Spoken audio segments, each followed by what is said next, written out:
It's Bulova, Bulova watch time. America runs on Bulova time. If you look back on 150 years of Bulova, they have a great history utilizing new technologies, new designs, and doing it better and bigger. And they've done it brilliantly. May 1927, Lindbergh and the spirit of St. Louis. There's no other watch brand that can claim in the last 100 years that I can think of to be so intrinsic to aviation, to military, and to space travel, and yet oriented so strongly toward the average user. It's accessible, but it's also mythic. Bulova presents the Frank Sinatra Show. Bulova has been able to survive and thrive over the last 150 years because they embraced every era so seriously, with such love, always staying in tune with design, in tune with culture. Bulova has such a rich history with women. It's something Bulova does time and again. They come out and they say, this is a socially important cause. This is a culturally important cause. Welcome to the world-famous Apollo Theater. Bulova is such a central piece of New York history. They've been true to the New York vision, which is being in your face and kind of changing the game. This is the American dream. You come here as an immigrant, you build a company that 150 years later, multiple generations still know about it. Bulova is America.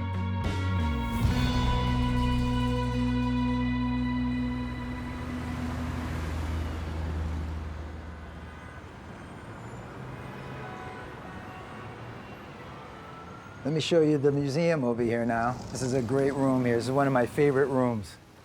Your favorite room? Yeah. Okay, I can't wait. Well, this is, to put it in music parlance, these are the greatest hits, right? And so when you think about greatest hits, you have to look back sometimes to look forward. And so we get a lot of inspiration in this room. Joseph Bulova, our founder. The company's been uninterrupted for 150 years, and we really stand on the shoulders of Joseph. The more I learn about Bulova and the history, it's not just having a great product and a great brand. It's also tapping into the souls of the zeitgeist and the consciousness of the world, and continuing to do that, continuing to innovate, and always trying to make better.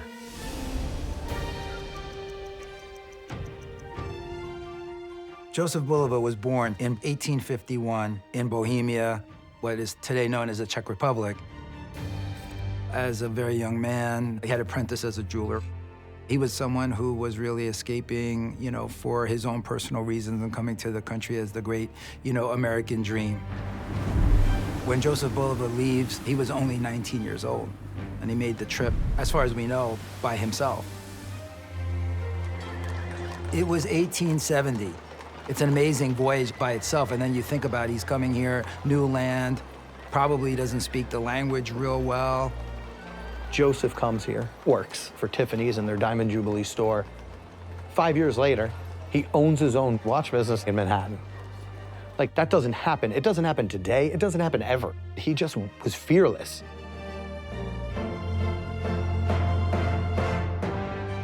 Bulova's so linked to history and innovation. So it's like watches start becoming wristwatches. The company had to adapt. So Bulova started making wristwatches, and it started taking off. When you think about all the things that can go wrong over 150 years, the Depression being one big one, during the 30s, they actually gained market share during that period. It's really a testament to Artie Bulova, a son of Joseph. Growing up right from the beginning, Artie was a salesman at 16, then as a VP or manager, and then the CEO of the company up until the time that he passed away. And he did incredible work in all those years. Their success in the early years was really the fact that they were living amongst the folks that they really understood. It was all about quality. It was all about American made. And I just feel like they've always really been very connected.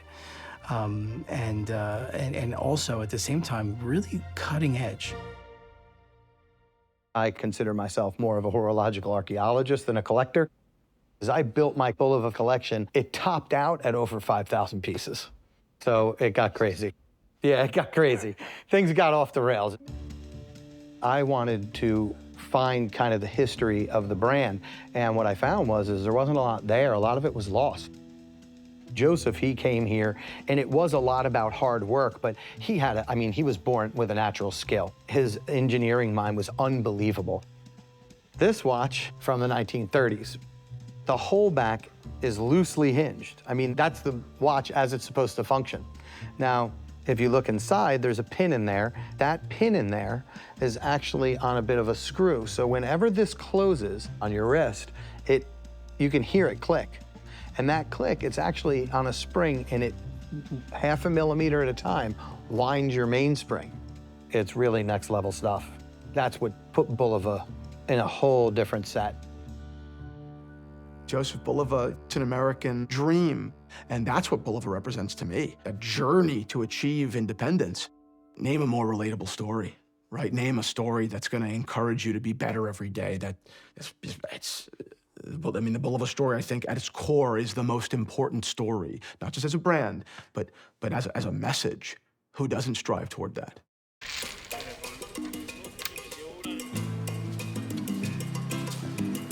My connection with Joseph Bulova is striving for excellence, right? Against all odds, but just sheer passion. It's not only are you gonna tell me I can't do it, and I'm gonna show you that it's possible, but I'm gonna be the best at it.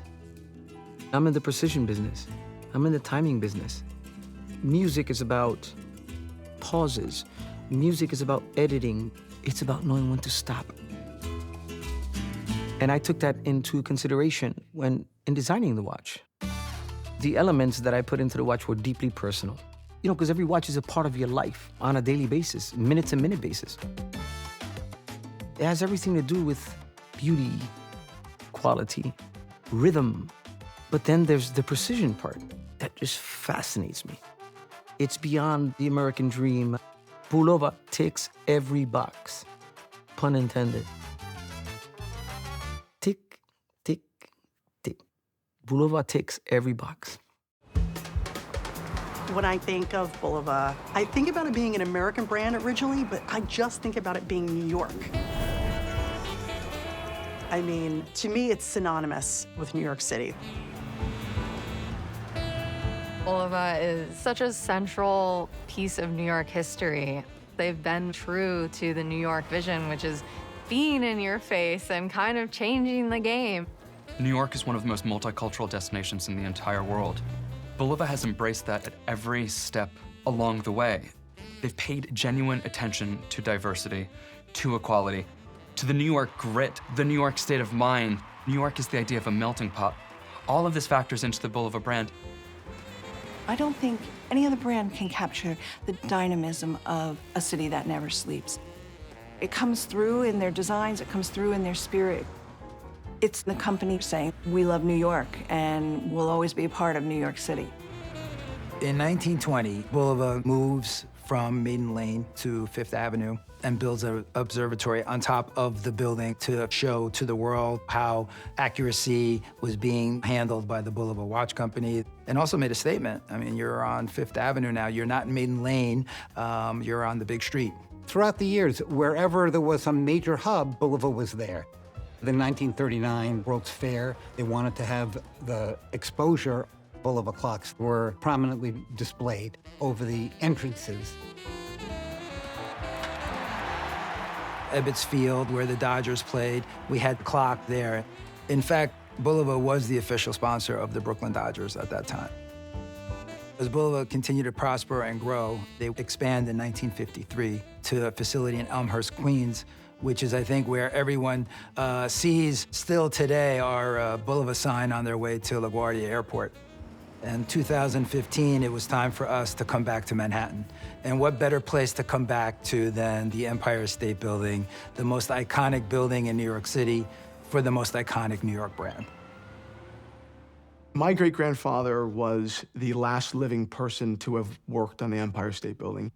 He literally walked those beams. So when I went up to Bulova headquarters, I was not only enamored, obviously, by what they had collected, But I was shaking because of, right, the kind of weight of where we were. It was just a beautiful moment, right? Looking out the window, seeing this great American city as a guest of this great American brand. Come on, I mean, that's pinnacle, right? That's full circle. We were making watches here, certainly in the United States, but Joseph Bulova, thinking globally, had a very large facility in Switzerland as early as 1912. I mean, we were truly a global brand and sourcing globally way before many other brands even had ever thought of it. Switzerland had this cachet for making great movements and precision. So I think he was seeking out something that was very upscale, very relevant, and best in class. Bulova flourished for most of the 20th century up until the beginning of the 70s when the whole industry was hit with the quartz crisis. In 1979, Lowe's Corporation acquires Bulova. The acquisition from Lowe's really helped it, to survive and continue on, and then later flourish. In 2008, Citizen Watch Holdings of Japan, our current parent company, acquires Bulova from Lowe's Corporation. Speaking quite honestly, the technology and the engineering in Japan far exceeds any other country in the world. So the combination of having the two, true New York brand, born with the roots here, and the combination of best-in-class engineering with the Japanese movements, no one's got it, only Bulova.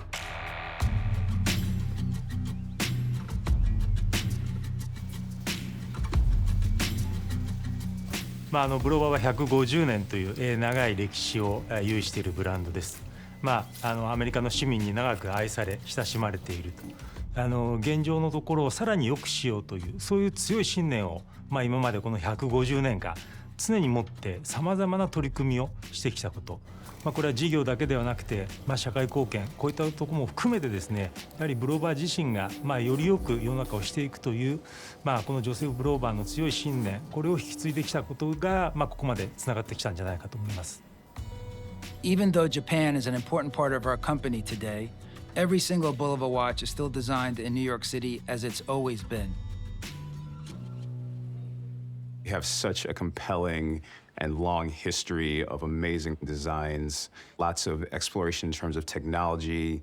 Being able to be a part of that and to kind of continue that legacy is something that really makes me come to work each day really kind of passionate about what I'm doing. Curve was definitely a difficult beast to tackle. It's the world's first curved chronograph. These are some of the earliest concept sketches that we had. The first thing that you'll notice is the side view here, we were really looking at the curvature of the actual case itself. Our thought was to make sure that it would be very seamless throughout, so this would ultimately be very comfortable and ergonomic for the wearer. So from those sketches, these are some of the technical drawings for the final design. And this is, of course, where the engineering side of the business comes in. Once you start to curve a movement, the technical hurdle that you have to overcome, of course, is that various components are no longer in the same plane. So you get a much more challenging engineering problem. カーブについては、その美しいフォルムが最大の特徴になっています。ただし、中の部品は直線的なものが多いので、それをカーブの美しいフォルムの中にきれいに収めることに大変苦労しました。These are distinct looking timepieces because what's beating at their heart is distinct to them. Behind those pieces are actual proprietary in-house developments that Bulova invented. The Curve is the first curved watch with a curved high-precision quartz movement inside. That's a big wow! ブローバはその昔から非常にチャレンジングな試みをしてきた会社でした。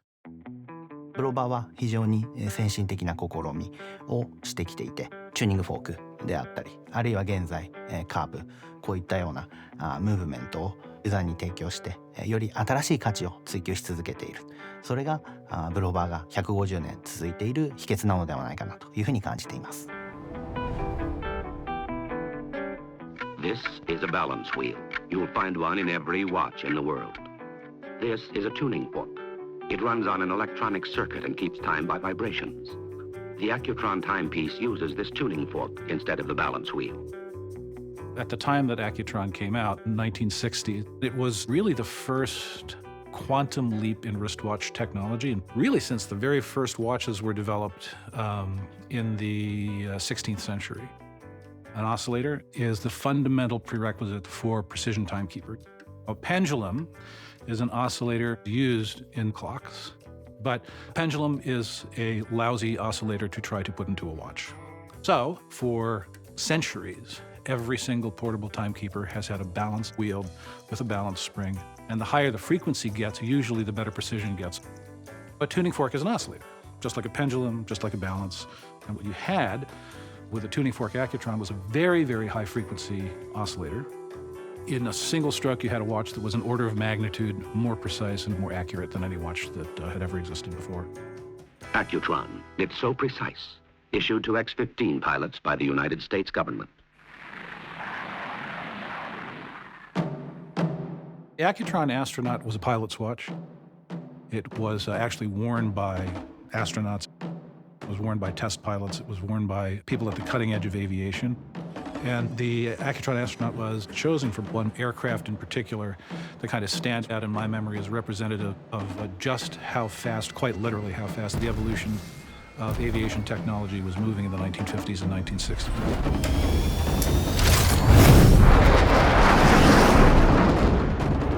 The A-12 and its immediate descendant, the SR-71 Blackbird. A global reconnaissance system that will sustain altitudes above 80,000 feet at speeds beyond 2,000 miles per hour is operationally ready. The astronaut was chosen as the SR-71 pilots because of its ability to resist very, very high temperatures that would occur at full speed.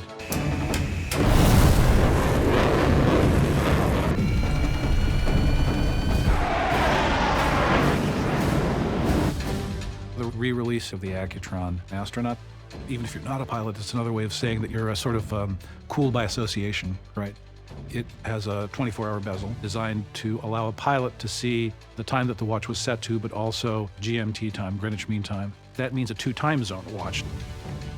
It was also a very cool way of saying, I'm playing on team technology, progress is good, the future is good, and I've got a watch on that proves that, I'm part of the larger project of using science for the betterment of mankind.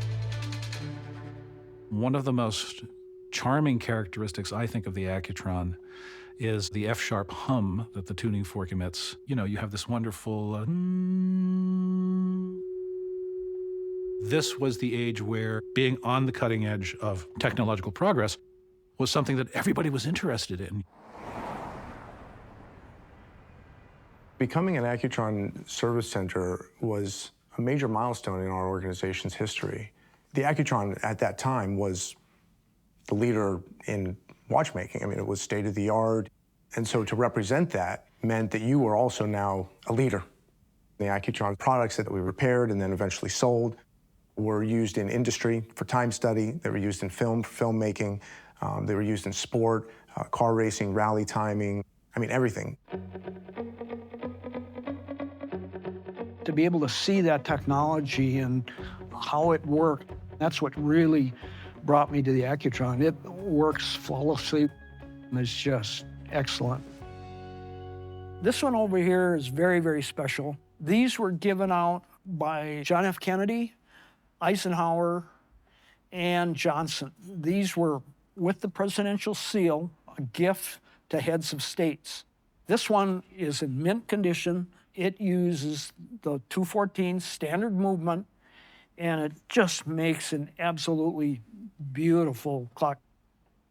And these are the first prototypes, and very few of these have been seen. There were only 30 of them made, and this is number one. Normal Accutron, the plastic coil that holds electronics is green, but on these, they're blue. And why they changed from blue to green, I don't know why, but they're just really incredible pieces.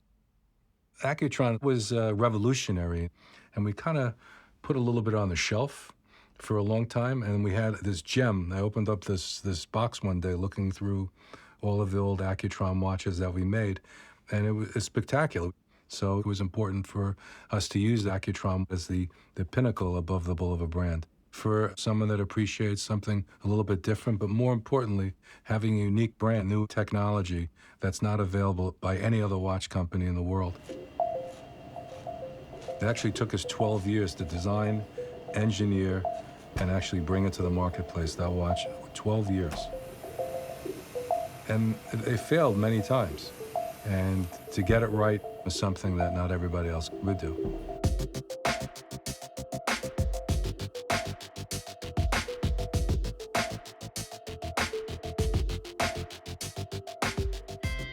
The new Accutron is a really, really interesting animal. It is fundamentally the same as every other quartz watch in terms of basic timekeeping technology. Where it differs is there's no battery. What you have instead are these very, very large, almost weather vane-like electrostatic turbines, which are visible from the front. Basically, the way that they work is by taking advantage of the movement of charged particles to generate electrical energy to power the quartz timing package and to power the movement of the hands. These movements are very, very difficult to make, so the amount of attention to detail, it's unbelievable. 時計を組み立てるにあたっては、全て難しいところなんですけれども、もう一つ一つの工程で気をつけながら神経集中して組み立てなければいけないので、変なところですけども、発電ローターという部品が帯電して静電気を帯びさせるんですけど、それを引き寄せないように検査してなるべく早く組み立てる。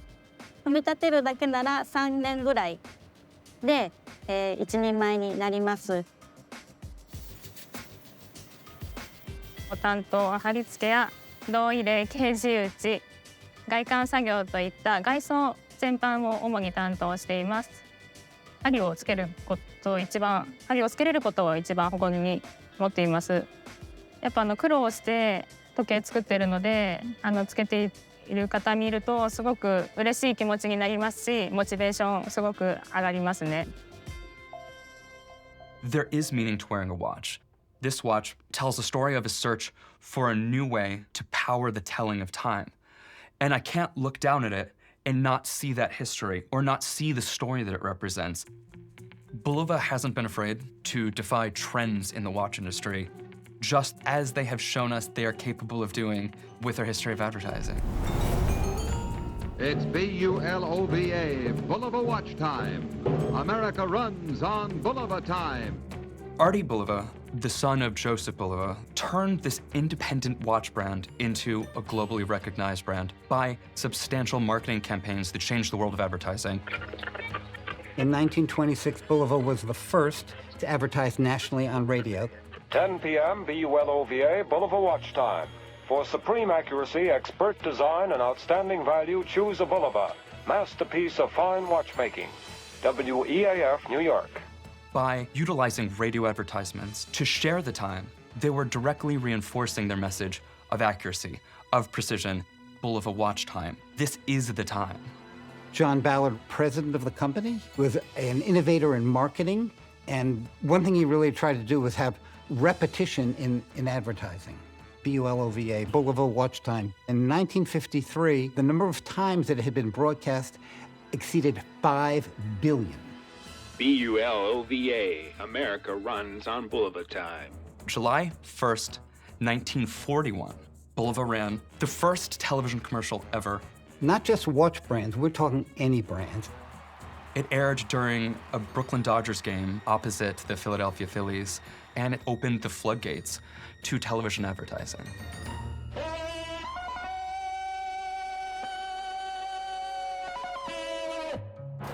There was a new record set today, and the winner, Johnny Weissmuller for the 100 meters. We are so familiar with celebrity endorsements today. Bulova had these remarkable relationships in the 20s, 30s.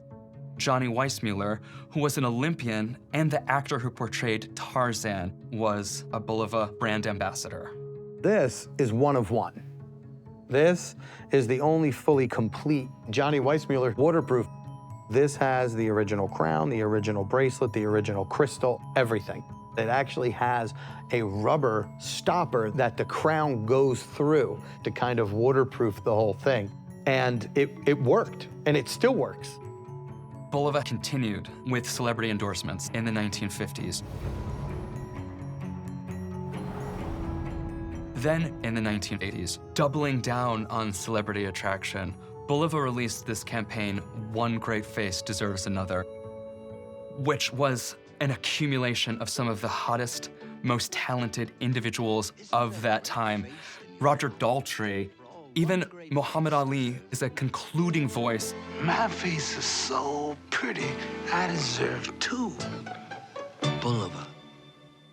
Bulova has just, it's got an attitude, it's a little loud, it's a little proud, but it does it in such an elegant way.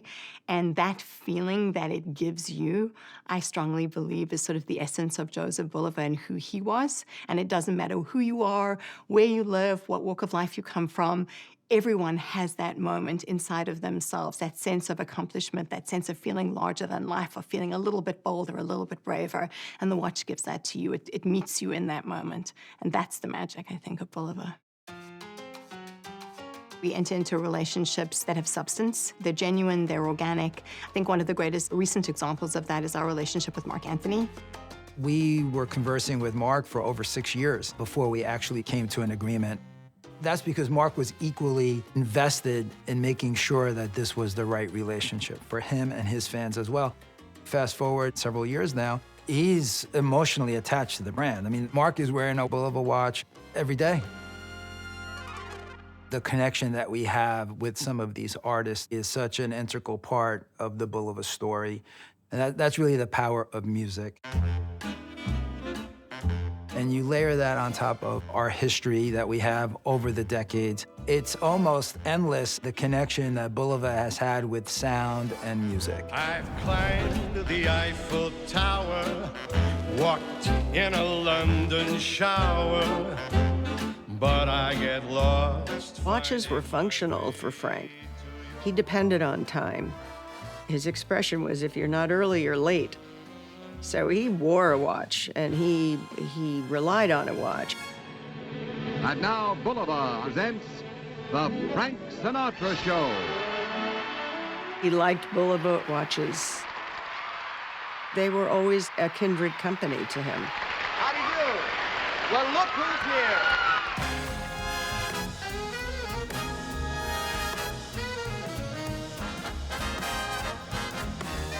What makes Dad and Bulova work together and why they are connected is because it was consistent in good taste. He picked beautiful shoes and beautiful cars and beautiful simplified watches.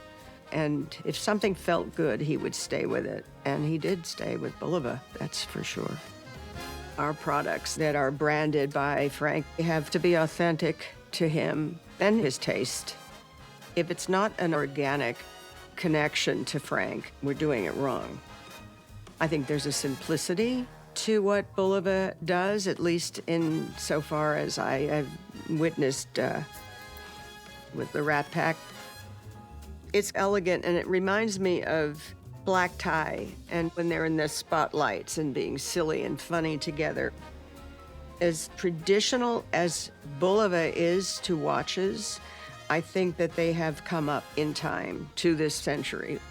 It's very simple to say congratulations to Bulova for 150 years of magnificent work, consistent and stylish work. It's very exciting. Very exciting.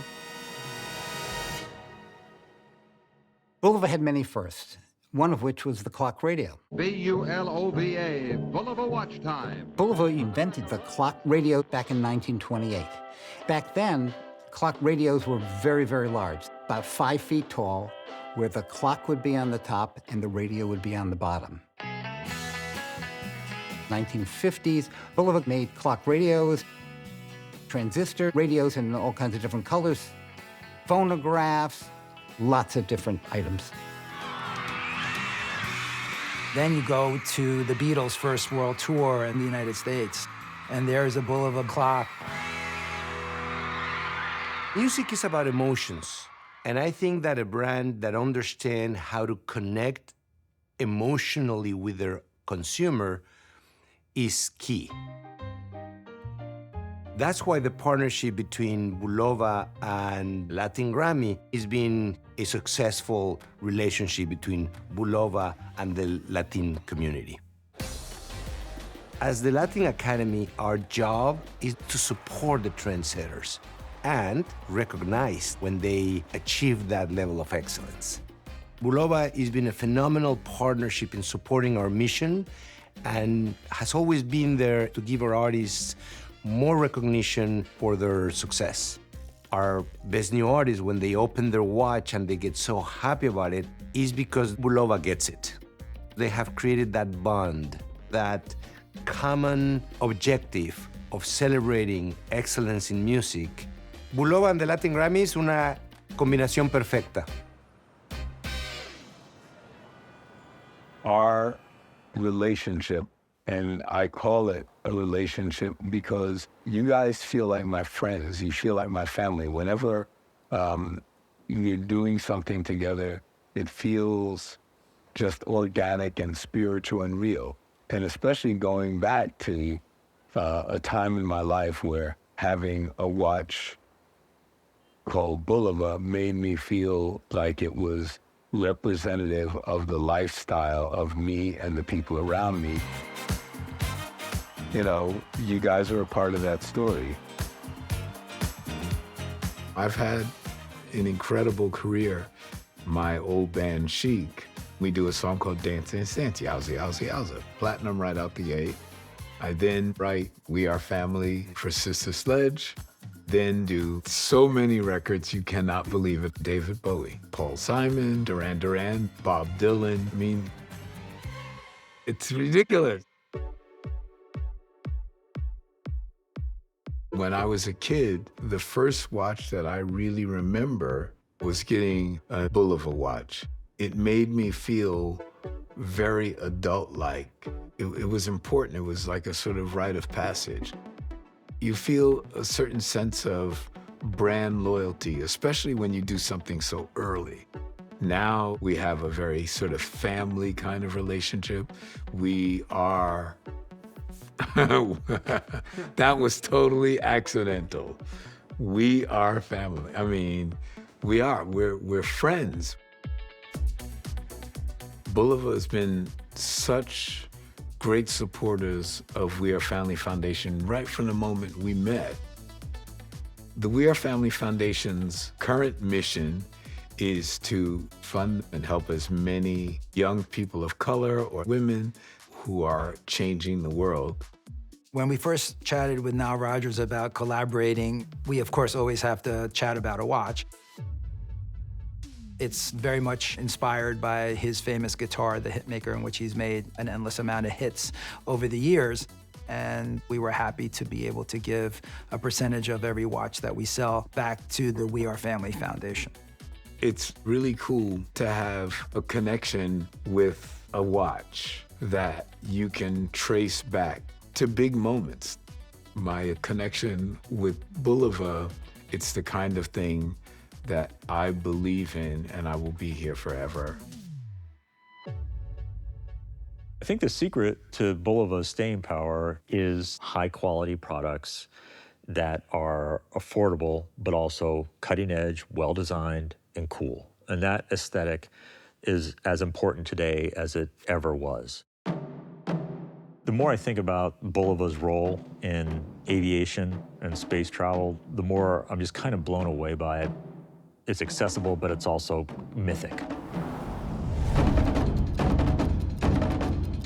May 1927, Lindbergh and the Spirit of St. Louis. Timekeeping, and in particular watches, are critical for pilots in the air who are making second-by-second, life-or-death decisions. Bulova offered a $1,000 award for the first pilot to fly from New York to Paris. Charles Lindbergh won that prize. Bulova created a watch to commemorate that achievement, the Bulova Lone Eagle. Lindbergh himself sent them a very nice note praising the watch for his aviation experiences. Amelia Earhart Putnam, the first woman to fly the Atlantic. Amelia Earhart wore a Bulova, endorsed Bulova, and so Bulova responded by releasing the Lady Lindy, a woman's watch, to honor her achievements. Richard Byrd, who's the explorer noted for his flights over the North and South Pole, he used Bulova watches. Bulova was incredibly important to commercial air transportation. They were on American Airlines and Pan Am. As important as Bulova's role was in aviation, it was more important even to space travel. 10, 9, 8, 7, 6, 5, 4, 3, 2, 1, 0. Ignition. And we have a liftoff. We have a liftoff at 24 minutes after the hour. Roger, looks good from here. Roger. The crew reports they're in fine shape, and everything looks green here in the control center. When you conduct something like a launch, that's a sequence of events that have to occur with very minimal time differences between one event and the other, and some of them have to happen within milliseconds of one another. So the precise time is a critical function. Boosters, go. Staging. Stage 2 thrust looks good.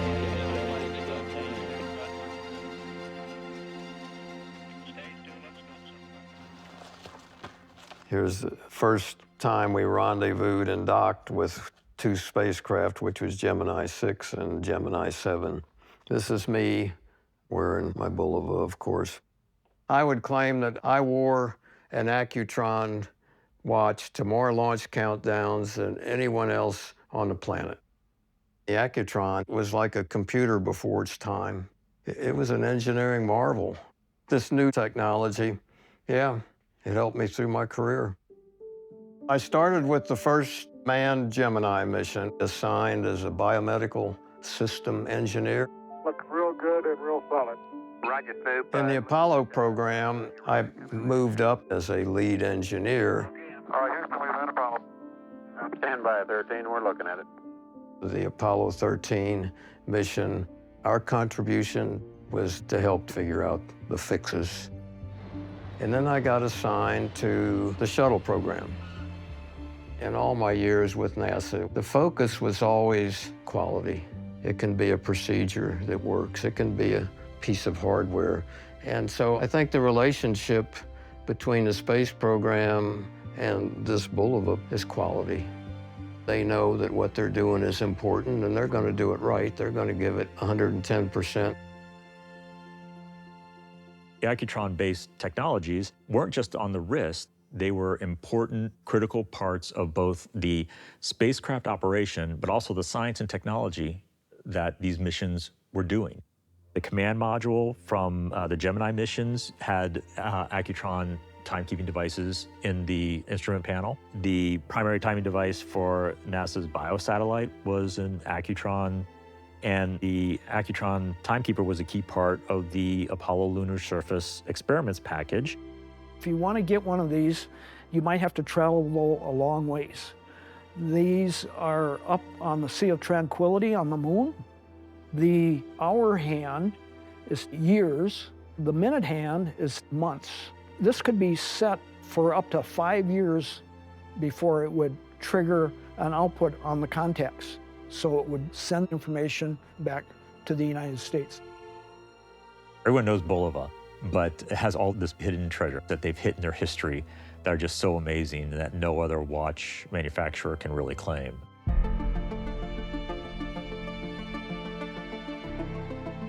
The lunar landing, it was like a big deal. It felt very high tech to us. And the watch that the astronaut depended on somehow failed. The commander of that mission happened to have as his backup watch his own personal watch, which was a Bulova. The Bulova was the watch that was working. At the time, having a Bulova watch, I felt a sense of pride, but of course it works. My watch worked all the time. It became the only privately owned watch to be on the moon. because all the others were government-owned that the government took back after the missions. But that particular one sold in 2015 for $1.6 million.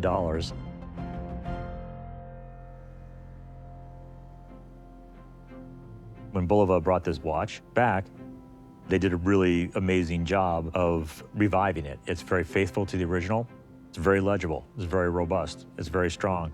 It's very reliable. It's also modernized. You get a smooth sweep of the seconds hand because it uses high-frequency quartz.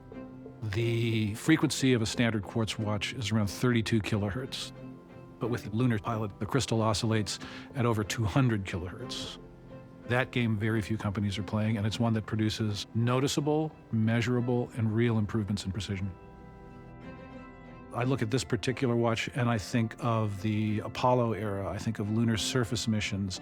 I think of what it was like to watch a 36-story tall rocket rise up into the atmosphere and disappear. Watches are emotional objects, you know? I mean, we don't wear them because we need them. We wear them because they connect us to history. They connect us to people, sometimes people who aren't around anymore. They're time machines in a very literal sense. And they kind of connect us to our own sense of ourselves.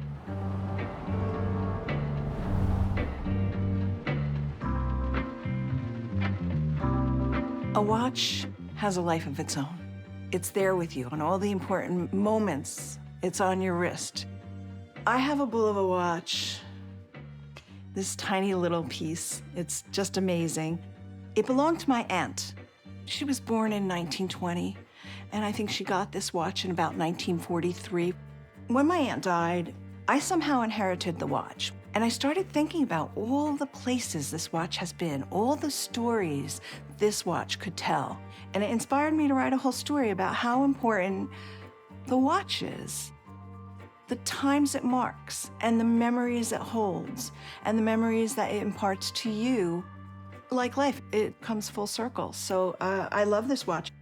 It's something I would never part with. One of the things I love about Bulova is the fact that it has such a rich history with women.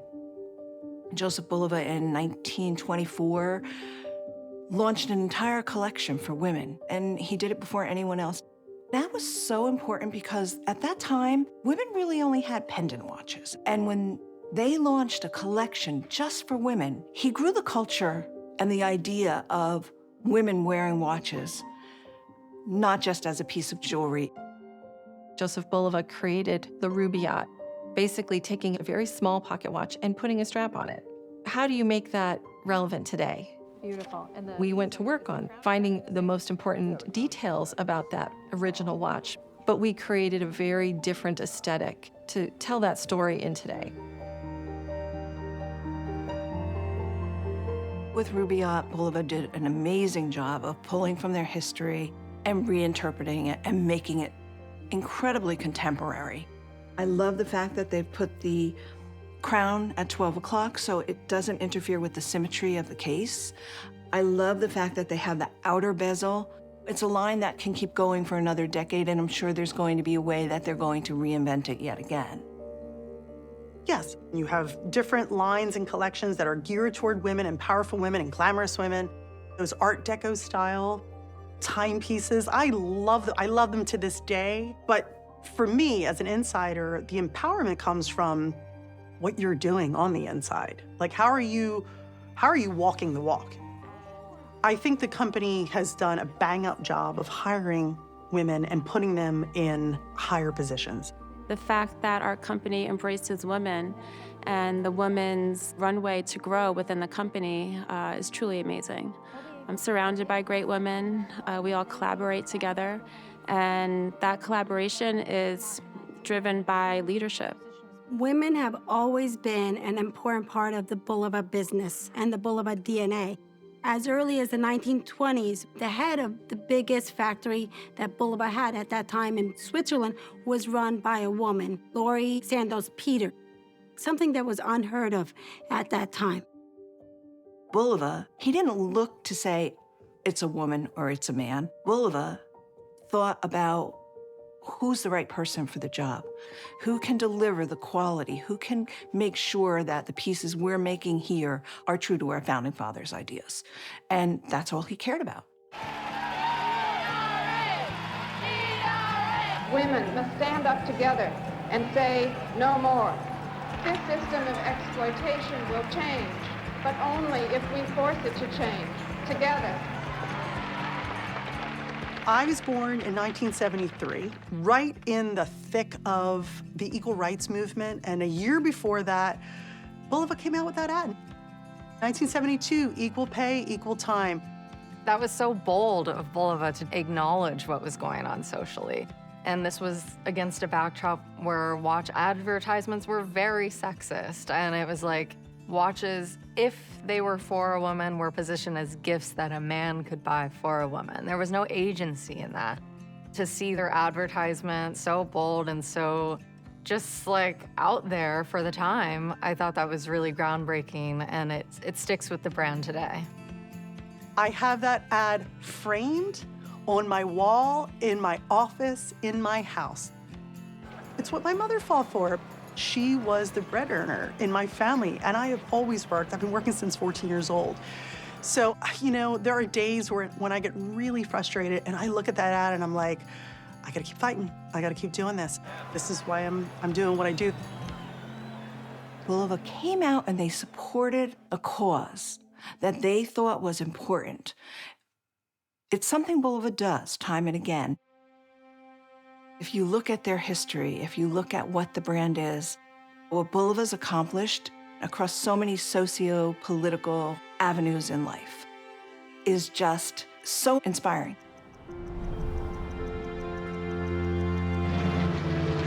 As World War II is breaking out, Bulova played a very important role to aid the war effort. Maybe most importantly, Bulova was one of the only companies to produce the A11 timepiece. The A11 is a hugely important watch, and people say all the time that it's the watch that won the war. They were robust, you know, they could take a beating in a way that was meaningful for service members.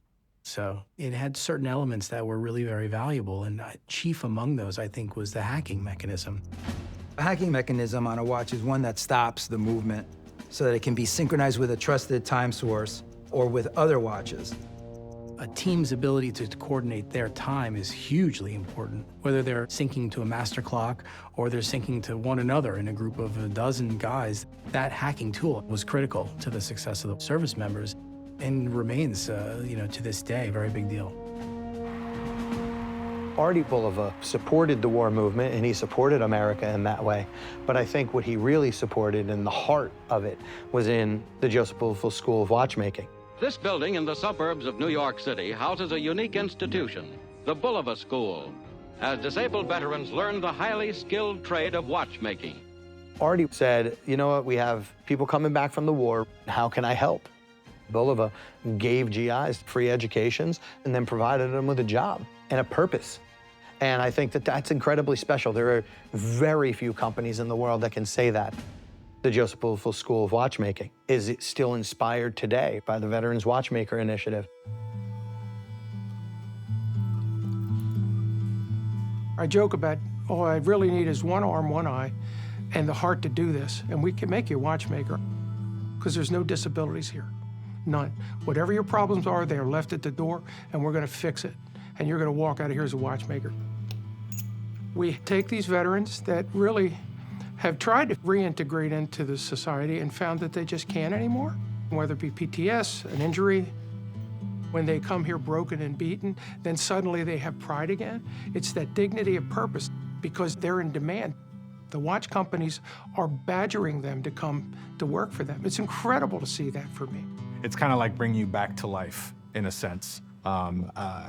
You, especially me, I know I went through a very big state of depression because I was no longer available to work. Now, I'm fortunate enough to have job opportunities outside of the program when I leave. Even now, some of us have already been offered job offers, and we haven't even graduated. The school is basically privately funded.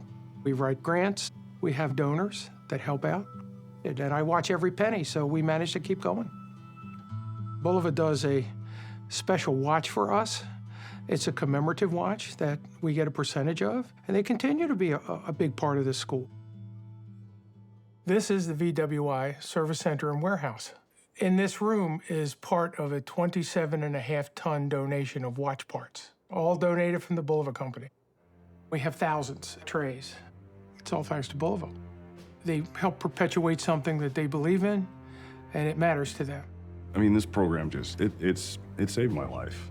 It gave me everything I needed to keep going, from unemployed to now having job opportunities all over the Midwest and on the East Coast, which is honestly pretty astounding. It's beyond comprehension for me, from my little end of the pond, watching what Bulova did as a matter of routine, just part of business because they thought it was the right thing to do. And that is what America really is, doing the right thing. After World War II, Bulova's relationship with the military proudly continued. In 1954, the celebrated 5-star General Omar Bradley joins Bulova as head of its research and development department. Ultimately, he became chairman of the entire company. Under Bradley's leadership, Bulova developed one of the first and most exciting military dive watches. But it wouldn't be for another 64 years until we reissued it and into production. It would be called the Millships. This is a prototype made in 1957. There's only 11 known watches. The guys that wore these watches were heroes on another level entirely, you know, and did this kinds of things that normal guys can't even dream of, you know, it's movie stuff. American frogmen prepare for action under actual battle conditions. They are fully equipped as they go over the side. Explosive packs are thrown after them. Navy knew the watches that were available in the 40s weren't going to be good enough. 1955, the Bureau of Ships put out a contract for a wristwatch that would serve all the purposes that these guys would need. Bulova acquired that contract. There was very little information about these watches. There was one test report. They talk about how they would put them face down in the silt and rub them around to see if they could get the bezels to come off. I mean, they really put them to the task. The Millships was really a project that had been put down in the late 50s. After that, no one really talked about the Millships except for Adam Victor. Before you know it, I'm sitting in the Empire State Building with the director of Bulova and a bunch of folks from the team. We sat down and we really got to see this amazing original piece. And it really got us thinking about how we could recreate it. I said, that's amazing. It's the first time the watch will be made, you know? It's not even really a reissue. It's like you're launching the watch for the very first time. I have seen images of this watch countless times on social media. And every time I do, I have to zoom in for a second to make sure that I'm not looking at it original. The lug width is the same, which is quite narrow for such a robust watch. The fact that they did not compromise on the 16-millimeter lug width is amazing. They said, this is the way it needs to be done, period, no compromise. The woven strap. There was not the same weave available today. We had to work with a European company to try to recreate a very close version. One of the really cool features that was really important for me to get right, they found a way to make a sapphire crystal flat on the top. If they were to do market research, I think that the data may have come back and said, I think you need a less obscure design. And they didn't pay attention to that at all. They said, this is what we owe our history, and this is what we owe the future collectors of Bulova. This, to me, is a perfect watch. There's a romanticism that comes with these Bulova tool watch designs. Think sporty, think big, think rugged, and they're going and they're reproducing them with a lot of authenticity and honesty, giving the people what they want.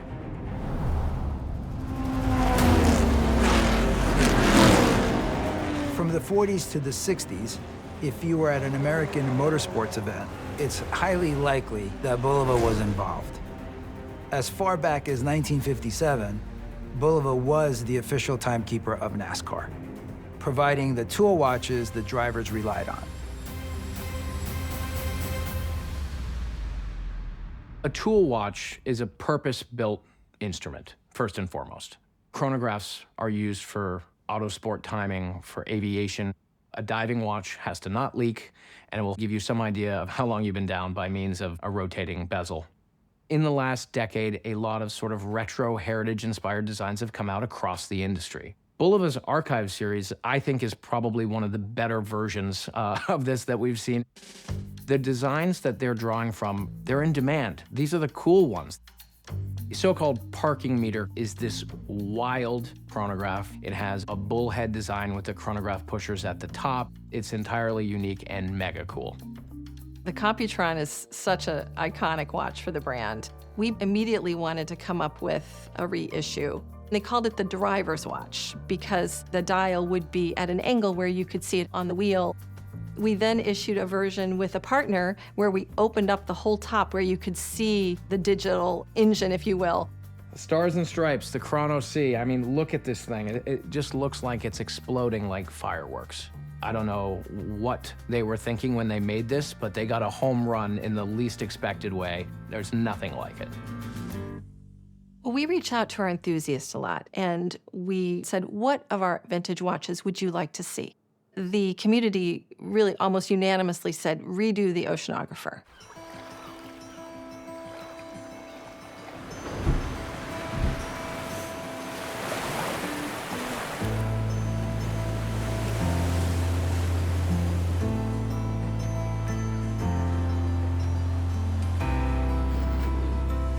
I always saw watches as sort of this emblem of adventure. That feeling really hasn't left me. I think all these years later, through all the different watches I've tried and worn and bought and sold, I'm still left with that sense of wonder and adventure that you get from a watch. The history of a watch brand when it comes to choosing a dive watch, for me, I'm a bit of a romantic. The Devil Diver, Oceanographer, it's a reissue of a watch that was made back in the 1960s and 70s. The reason it took that name was because when most other watches were doing 600 feet of depth rating, they added 666. It was clever and it stuck, and it's become known as the Devil Diver. To wear a watch from a brand like Bulova, and this watch in particular, kind of a little bit of a thrill. I feel like it ties me to all of these old-time adventurers, these guys in the 60s and 70s when diving was really much more of an extreme sport. A watch was a companion and a real tool for these people. Wearing a watch like this now, it's important to me. It's the one thing that you can wear from the dive site or atop of a mountain to the office on Monday. You can still glance down at your wrist and it holds those memories. Now I've got that memory of my first Monterey dive on this watch that I can always look back on and remember this. To me, Bulova is one of these brands that goes back to kind of the core of the American working man's watch. It always struck me as like, this is the brand of like people that do things. That's what I love about Bulova, and I think that that's what has made them a favorite brand of so many people for so long. Now we've just relaunched the Oceanographer with the GMT. That gives our consumer a completely different functionality, but also a new look. It gave us a chance to continue the story of Oceanographer. What Bulova has is a proper, bona fide flyer GMT watch. If I take off in New York and I land in Geneva, I can adjust my watch to local time by pulling the crown out and adjusting the hour hand in 1 hour increments forwards or backwards to whatever the correct local time is. Picking out this iconic, beautiful watch, and now taking it into the 21st century, fitting it now with this flyer GMT, it's kind of for the people, right? It's for the watch enthusiast.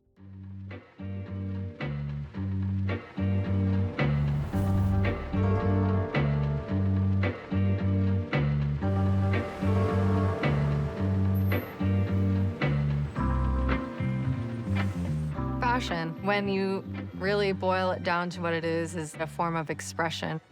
There's a lot of synergy between watches and fashion, and it's incredible to see a brand live and still remain relevant throughout that course of time over a century. If you look at the Christian Dior Bulova collaboration from 1968, these chunky bakelite cuff watches, it was really chic. I would wear them today. If you know me and my work at all, you know I really love small watches. I think they did a great job with the American Girl. This is a watch that came from the 1950s, and it's very 50s. It's a little dainty bracelet, a little tiny face. To re-release it and be so true to the original design, I mean, it's really cool to see history kind of living and breathing and then really using that as a reference point to create an everlasting heritage that they can turn back on today and use to fuel the brand moving forward. Each and every day, we have the ability to impact the future for the better. And there's no better time to do it than right now.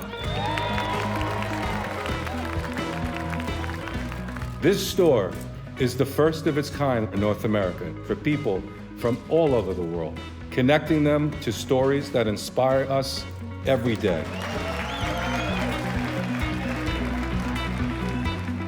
Every morning when I wake up, I think about what's the next 10 years going to look like for Bulova and what's going to look like for the next generation. We're going to continue to get that younger generation excited about the Bulova brand going into the next 150 years. Building that story, building that community, and building that emotional connection.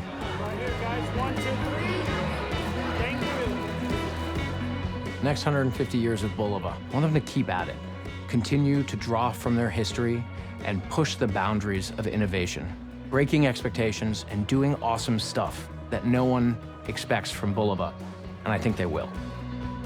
As Bulova embarks on the next 150 plus years of its story, I think it just has to continue caring about culture. It has to continue to be the brand with a soul. Sitting here and being asked about the 150th anniversary of Bulova, being a part of the Bulova family, what else can I say? I mean, it's like winning a Grammy. It's going, you know, it's just, I'm just so honored. I've been in the trenches with them and we've designed watches together and I see their process. Again, you could say 150-year anniversary, but this is just the beginning. This is just the beginning.